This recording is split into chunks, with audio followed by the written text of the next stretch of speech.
Hello everybody, welcome to our new episode of SENZI Sessions. I am Gianmarco from SENZI Education.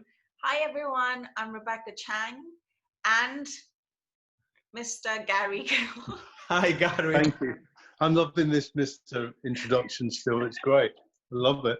That's a cult. Hello, I'm Hi Gary Gill. Deej, how are you today? Hi, I'm good, how are you? We're good, Yeah, the we're sun is great. shining and it's great. Yeah. Beautiful day in London. Yeah, Great. yeah, So today's episode is all about session work, very exciting episode. So in your previous episodes, we've spoken about, you as a salon owner and then you as an educator. yeah. Now you're a session stylist. So what made you want to become a session stylist and how did you make that move from education to session? Okay, so how I made that move from from education into session and from my salon was, it was quite a slow process. It was something that I always, in my mind, I knew other people who were doing it. I remember going to the British Hairdressing Awards one year and seeing that back then they used to have a category for Session Stylist of the Year. Oh yes, I remember. Yes. Yeah, yes. and Eugene won it that year, but he wasn't there, and he had to get someone to go on stage to collect his award. And I thought, oh, this is interesting because he's not here, and that's kind of cool, And when his work flashed up on the screen, it was like, wow, that's incredible. It was just so different to everything else that was going on at the time. And then my curiosity was really, thought, oh, this sounds something interesting. And I was always, I loved photography. I always liked style and, design and stuff. And we always had great magazines in the salon. And, because I was educating, I was kind of always looking for information and resources and researching. And I used to look at things like the face and ID and, Dazed and, flick through them. And I used to think, I could do this. I can do this. This is easy, I think I've said this before on one of the other interviews, but I really felt like I thought it was going to be easy. And, it was only when I started doing it that I found out that it was. So, but we were doing a lot of our own shoots in the salon. And we were working with photographers, and we always made a point of not working with the same photographers that everybody else was working with. We were working with photographers who were either working in fashion or beauty, and just to try and get a different look to our pictures. And I just kind of bit by bit, I started thinking, I'd like to do this. It'd be nice to do this as a job. And someone told me you could earn quite a lot of money as well. And you're like, oh yeah, all right. I want to do that. When can I sign up? yeah, sign me up now. So that the money wasn't the motivation. That was kind of joking, but someone had told me that. But I just felt like I'd been in the salon for almost at that point nearly 18 years, and I just thought, I was spending more and more time in my office doing computer work and looking after staff, and I wasn't actually doing hair anymore. And I was actually still quite young. I was only in my late 30s, nearly 40, and I thought, I've got another career here. There's another opportunity. There's another part to my career that I could do. And my business partner, she wanted to have a baby, and also, my parents. We worked with my parents as part of the partnership, and my mum wanted to retire, and thought this is a good time, if I'm going to do this now. And it felt like the right moment. And also I was working for while they're doing education as well. So I'd started shooting with photographers, and we'd started doing stuff outside of the salon, and it just started to creep into my everyday life. And I just thought, yeah, this could be really interesting. I feel like I'd like to do this as a proper job. And as I say, I thought I knew how to do it, but it was only when I started all of a sudden shooting with other photographers, and realizing how difficult it was. We decided to sell the salon, and we all had other things we wanted to do, and we sold our salon to a bigger company, and I started working for the new owner as a consultant. He had a bigger group of salons, and I worked for him as a consultant from a creative perspective, and just a general kind of overview of the whole creative side of the business, which he realized was still important to continue with. So it was a great opportunity for me. I could almost work from home doing that, and I'd go into the salon once every other week. So it gave me loads of time to start working. And I started working with people quite quickly. I'd met a few photographers, and things snowballed really quick. And, all of a sudden I was doing shoots for ID and, kind of good, cool magazines like that. But I did still realize that I couldn't, how difficult it was, basically. All the skills that you needed were completely different to being a salon educator, being being a educator at Weller, being a salon owner, a commercial hairdresser doing clients. The skills were completely different, and the attitude was completely different. So, I had to kind of, change the way I did things. And, but that was the original decision to move forward with that, from that kind of seeing Eugene win the Session Hairdresser of the Year and doing our own shoots and thinking it would be nice to do this as a proper job, Yeah, cool. I mean, when I go traveling, Gigi, when I talk about like what we do as session stylists, yeah, a lot of people ask me the question, why is it called a session stylist? Where does this name come from? And I didn't really have, I didn't look at it, and I don't have that much the answer ready for to them, it. yeah? So I would like to know from you, where do you think this comes from? Well, I suppose I always liken it to being a session musician, where you're brought in to do something specific. You're not, you're kind of brought in to do a niche job, and you're doing a session. It's just a kind of a one-off day or a one-off couple of days. It's not a full-time job. You're just brought in to do different sessions. And I suppose years ago, before a session hairdresser was a session hairdresser, models would do their own hair and makeup. So I guess that when hairdressers started to go on set or start doing, preparing models' hair in showrooms for brands and stuff, they, must have said, well, let's bring someone in to do a session, or let's get a session hairdresser, a job where that was developing. So I liken it to being a session musician, when you're brought in specifically to do one job. So it sort of also just makes more sense what you said about, choosing a particular hairdresser to do a particular job, because you, Jeet, have a certain aesthetic, and then other session stylists like Anthony, Turner, Duffy, Eugene, Guido, they all have their own aesthetic. Yeah. So it's sort of like, clients have a certain idea, and then the hair, they link it to the hairdresser that would perform or deliver the best, correct?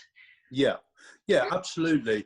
And I think that, maybe years ago, maybe sort of 15, 20 years ago, a lot of the older school hairdressers, Sam, Eugene, Guido, there wasn't so many people, so everybody did everything. And I still think it's important for that to be the case, but I also feel that nowadays there is people kind of specializing slightly more. There's so many more people doing it.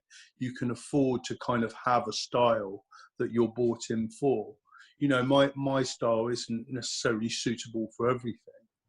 And, then again, my style is suitable for, but it's quite a difficult thing to explain. But I think when, say an advertising agency or a photographer is looking for a team, he's thinking, this is the hair I want, or the brand's thinking, this is the hair we want. whose style will adapt to this the best, because we all have to adapt. We all have to be able to adapt to every style that's required. But I do think it's, you know, people can concentrate on looking for a style which is slightly more specialized, you know. I mean, like you mentioned before, you said that, you know, there are so many hairdressers nowadays that do so many different types of things. Yeah. I mean, I've seen a growth in hairdressers wanting to be part of the fashion industry. They all want to be session stylists. And why do you think that? Is it because now the fashion industry is a bit more accessible? I think partly that it was very, very hard to get into teams. And even when because I had to, you know, going back a step here, I was working, I was kind of getting away with stuff. I was kind of blagging it. I was making it all up as I went along. And at the age of 40 plus, I just thought, I need to go back. I need to be educated again. I need more training. I don't think I'm doing this as well as I could be, you know. So I started assisting. I started working on show teams, which was amazing. I loved every minute of it. It was great. And I learned so much in a really short space of time. And I think, but even then it was quite difficult to get on teams. It wasn't as easy. You know, you had to kind of get recommended by somebody, and whereas now there's so many shows, there's so many events that need people, that it's a lot easier for people to get on teams where, you know, you need more people. The shows have got bigger, more models, more shows in a day, and the teams have had to expand, so it's easier. But I think it's people have been able to see what goes on behind the scenes a lot more. You know, there's this massive obsessions for behind the scenes stuff, which people seem to love more than the result, which, you know, people are obsessed with watching, and that's fine, but that's really opened that world up. And it's opened the world up from, if you think back into maybe the 70s and the 80s, from the hairdressing competition where everybody was in a big hall doing hair to a certain amount of time, and then moving into things like, you know, British Hairdressing Awards, L'Oreal Colour Trophy, Tremvision, all those kind of brand competitions. I think the younger hairdresser, the newer hairdresser, wants that kind of freer, slightly more rock and roll. You know, it's the rock and roll of hairdressing. They want to travel. Do you know what I mean? They want to be where it's at, in that kind of buzz and that intensity, and learning skills that you can only learn in that environment. Yes. And I think the skill set and the skill range is so big that it offers so much more for the younger hairdresser. You know, that opportunity to really learn their craft. You know, a good friend of mine said to me once, you know, once you start working on the shows, it's like, and with big hairdressers, it's like going to the university, it's like going to Cambridge or Oxford, you know, that real kind of high level. It's like starting to work in a Michelin star restaurant. You know, you're just moving into that complete next level, where the skill sets are just enormous. And you know, I'd been hairdressing at that time maybe, you know, nearly 20 years, and going into session and working on the shows, I learned more than I'd learned in that previous 20 years in a year, you know. So I think there's that appeal for, and I think, you know, there's that kind of social media fame, and, you know, it's so much easier for people to, that's so attractive to people. There isn't, I still think there's a place for hairdressing competitions, for the Tremvision and British Hairdressing Awards and L'Oreal Colour Trophy. I still think there's a really good place for it. But I still think the younger hairdressers coming through are wanting, you know, more excitement. They're wanting to not be under the restrictions of so many rules. And I think with hairdressing competitions, in the traditional sense, they're very kind of wrapped up in rules. Whereas you go backstage, all of a sudden there's no rules. Yeah. To a certain extent, you know, it's just, and it's that adrenaline rush and that pump, and once you've started it, it's really hard to stop. Unstoppable. That's why people just get hooked on doing shows for 10, 15 years, and they just don't want to stop. Yeah. So talking about like younger generation wanting that, you know, rock and roll, in the lifestyle, hairdressing lifestyle. So there are lots of viewers that would like to also, you know, want to make that move from hairdressing to session. Is there any any advice you could give them as to how to do it, who to approach the shift? No, the because shift. obviously it's not quite easy from someone who maybe working in the salon full time to all of a sudden, because obviously you're not going to go and do the big shifts and the big editorial from day one. Chich, how was your experience? I mean, what would you advise? I mean, I wouldn't advise people to do it the way I did it, to be honest with you, because I did it a very long way round. But I think maybe because of my age and my previous experience as a salon owner, as an educator, I did it a slightly different way. But what I would recommend is that I wouldn't recommend going too quickly and just, you know, and just packing in a really good salon job and just thinking, oh, that's fine, because you won't make enough money to survive.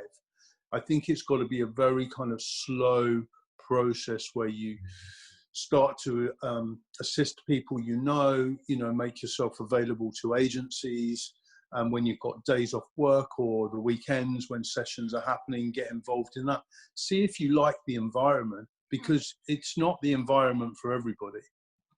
Yeah. And I think it's important that, you know, you might start doing and think, oh no, this is not for me. It's too intense, or it's just not enough structure for me.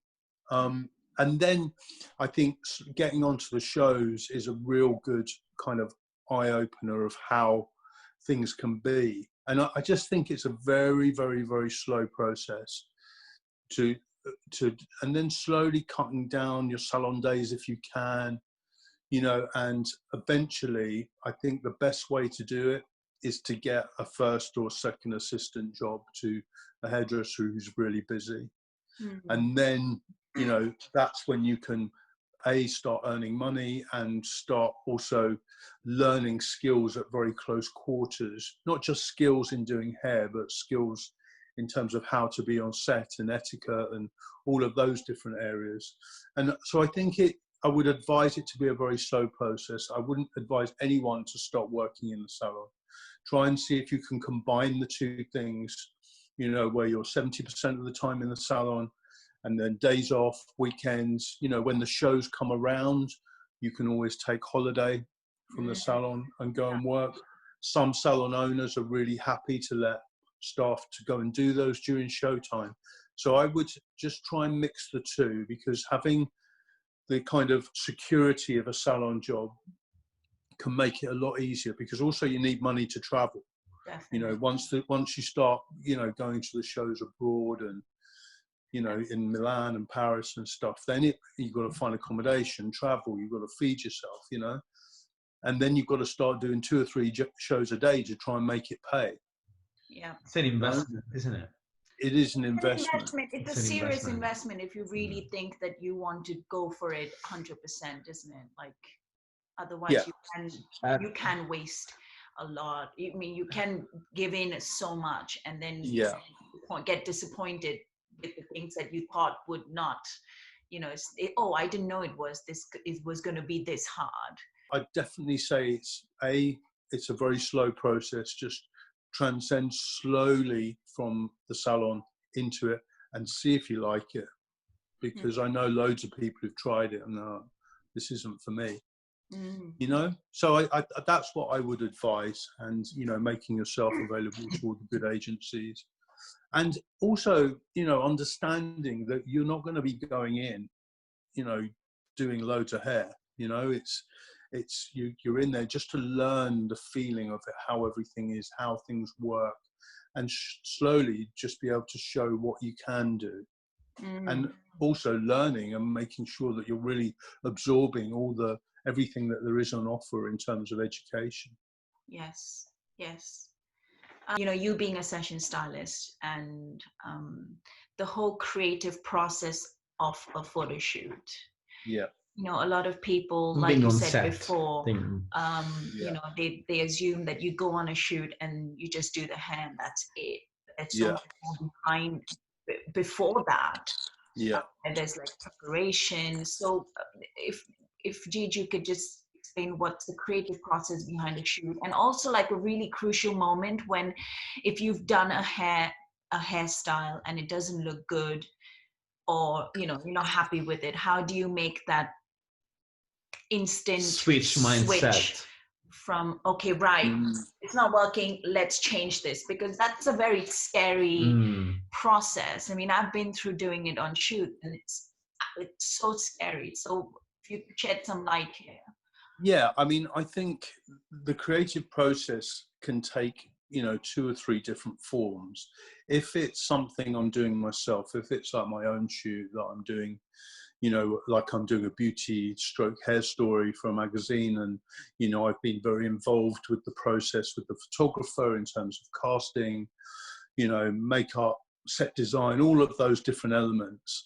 That process is quite different to when you just turn up on a day and you've been given no kind of references, or you don't know what anybody wants, or they don't even know what they want until the day. And then there's that in between where you'll get sent references or an idea or a mood board so you can start thinking about something. Or there may be a thing where there's a big discussion, you know, before to exactly what's wanted and required. So there's 3 or 4 different processes there. And I would say, you know, obviously, Rebecca, you work with me a lot on shoots and very big projects on beauty and hair stories. And I think it's really important that, you know, we were talking earlier in the previous session, education, about practicing.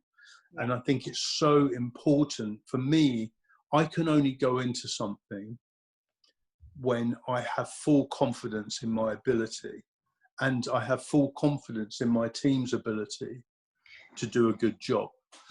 So if it's a project where the process is completely down to me, as you know, for recent big projects, you know, for beauty papers and things like that, we've spent a week getting ready for that. Yes. Going through the references, practicing the looks, you know, brainstorming. Because for me, a big project is more just about, as the team are just as important as my part in it. Because more often than not, I'm on set. Yeah. You know, making sure the hair looks good. I'm not backstage or behind the scenes doing all the kind of prep work and getting things ready. It's you guys who do that. So it's really important that my ideas are kind of brought over to you, and you understand exactly what I want and where we're going. So that process is really quite long and, you know, not complicated, but very structured in terms of us understanding that we've got everything right. Yeah. And then the process is that, you know, you turn up to a shoot and nobody knows what they want, and you just brainstorm it there and then. Yeah. Which I don't mind that. It always used to scare me, but it doesn't anymore, because sometimes I respond better when I have too much time to think. Sometimes if I get there and I see the clothes, I get the models there, and you get an idea of her character, and all of a sudden it comes to me a lot quicker than when I'm fed an idea, say the night before. My head will go in the wrong direction.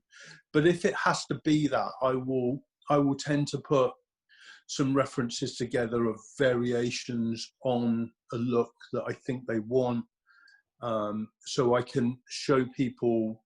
Because sometimes when you're dealing with a photographer or an art director or a stylist, you know, we can't use the same terminology as me and you use. You know, we need to kind of almost show what we mean, and talk in a slightly different language. And I think it's about asking all the right questions and not just assuming they know what you're talking about. Yeah. So that would be part of my process.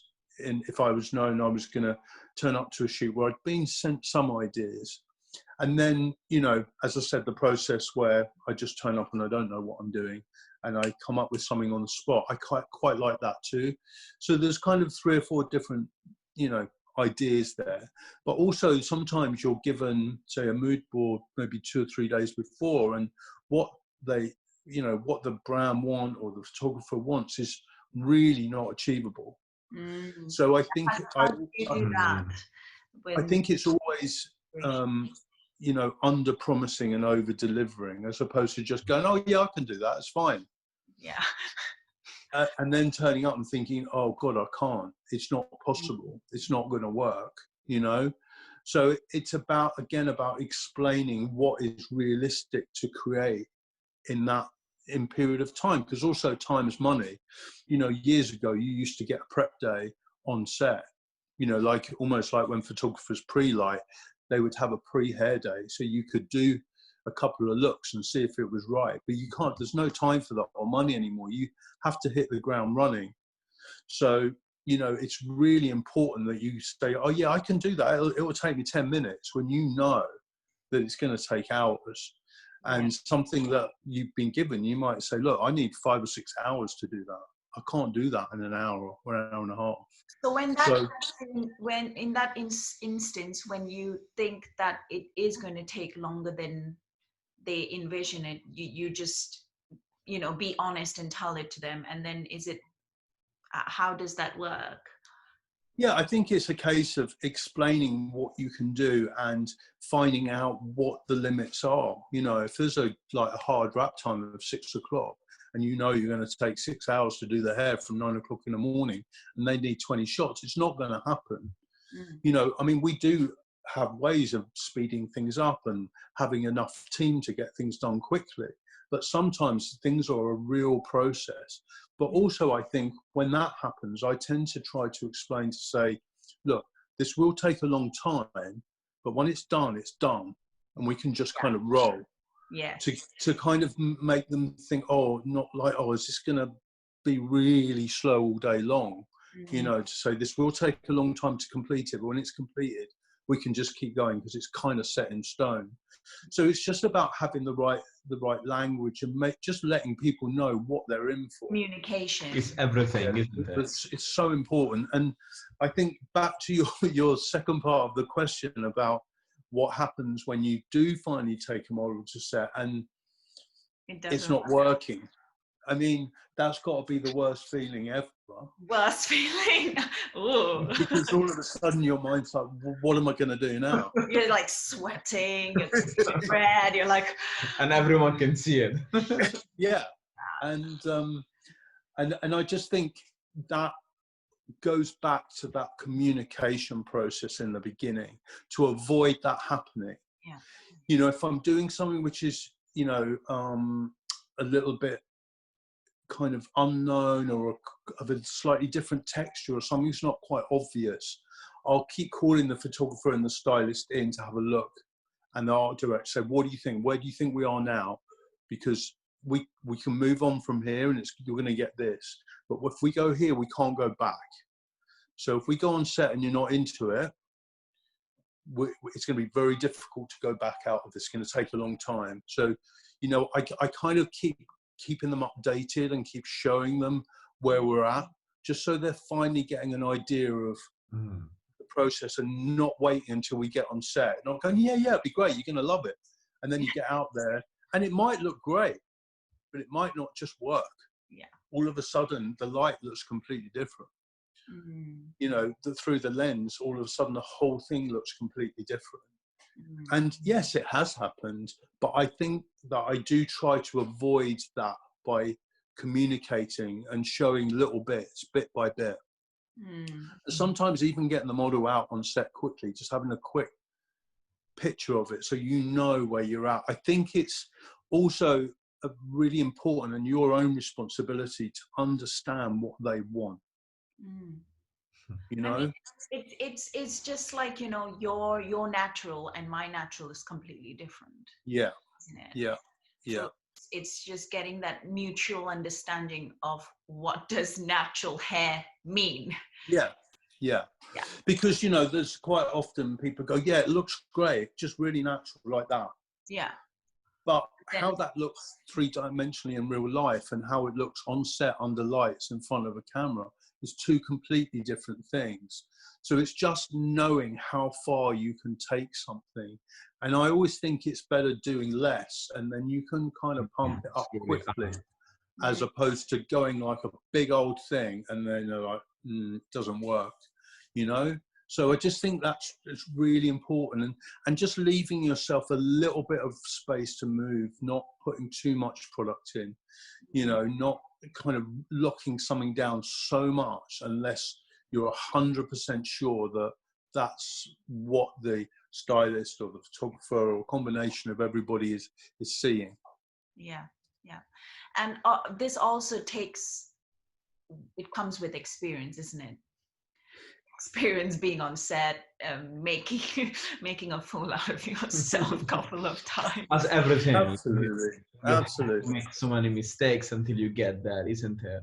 Like, I mean, our work is so hard as session stylists. We always have to learn the hard way, isn't it, Gigi? Yeah, but I always think that, you know, failures are a kind of positive progression which turns into success. Do you know what I mean? It's a failure is a successful process.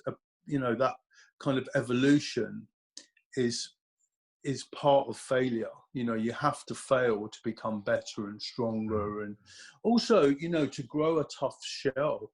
You know, to have a hard shell on you, because you might take something on set and it looks amazing, it just doesn't work for this.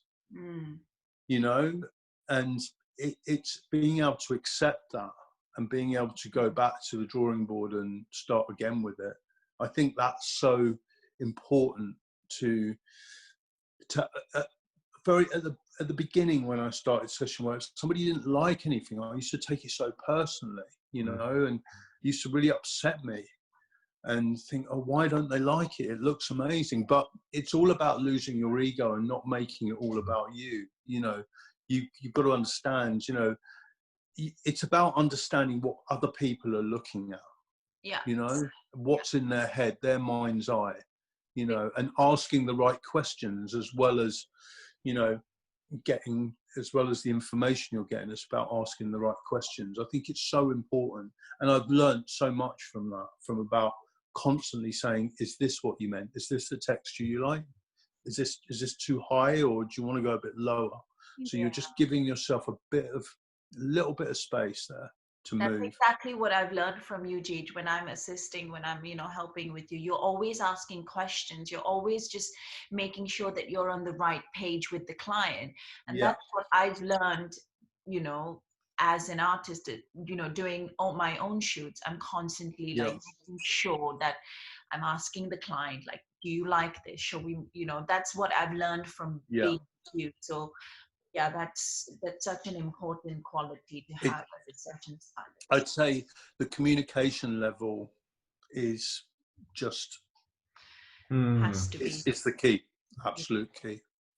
And not being afraid to keep asking the questions to get it right. I mean, because sometimes when, you know, people ask too many questions, they can come across to be like, oh, does she not know what she's doing? Right?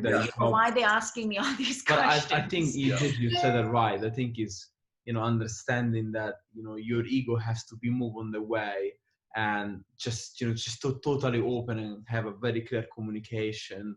And I think that helps a lot. It's definitely comes with experience, though, and you can't speed that up and slow that down. You know, that's time is time with that, and sometimes you just have to go through that process to give yourself to come to the point where you think, I can deal with this now, because you're also dealing with so many different characters and different personalities, and it's very hard to. You know, you've got to be able to read those characters and personalities, haven't you? Thanks everybody for watching this first part of the session episode with Gary. Now, please watch our next post. We're going to share our second part of this episode. Thanks so much. Thanks, Gary. Thank you. See you later. Bye. Bye. Bye.